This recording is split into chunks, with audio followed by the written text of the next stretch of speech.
आखिर का दहन तोहर दादा दहेजो हमके तोहर माई मुंह देखियो मुंह में 500 रुपये ली डाली।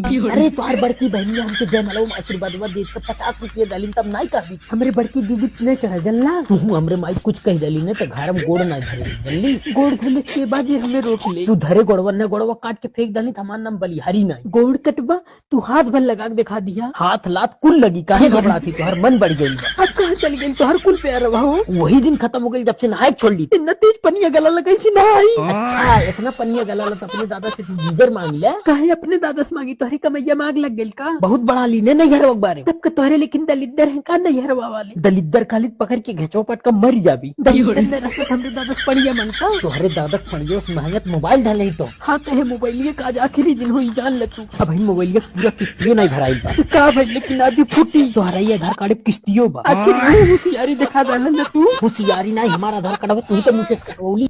आखिर